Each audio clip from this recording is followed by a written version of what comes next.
Hi ಎಲ್ಲರಿಗೂ ನಮಸ್ಕಾರ. ನನ್ನ ಹೆಸರು ರಮ್ಯಾ ಶ್ರೀನಿವಾಸನ್. ನಾನಿವತ್ತು ಬೆಳಗ್ಗೆ ಬ್ರೇಕ್ಫಾಸ್ಟಿಂದ ಬ್ಲಾಗ್ ಶುರು ಮಾಡ್ತಾ ಇದ್ದೀನಿ. ಇವತ್ತಿನ ತಿಂಡಿಗೆ ಚಪಾತಿ ಹಾಗೆ ಗೋರಿಕಾಯಿ ಪಲ್ಯ ಮಾಡೋಣ ಅಂತ ಅಂದ್ಕೊಳ್ತಾ ಇದ್ದೀನಿ.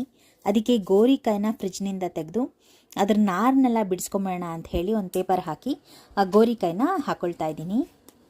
ಇದರ ನಾರೆಲ್ಲ ತಗೊಂಡಿದ ನಂತರ ಒಂದ್ಸರಿ ವಾಶ್ ಮಾಡಿ ನೀಟಾಗಿ ಒರೆಸಿ ಸಣ್ಣ ಕಟ್ ಮಾಡ್ಕೊಂಡು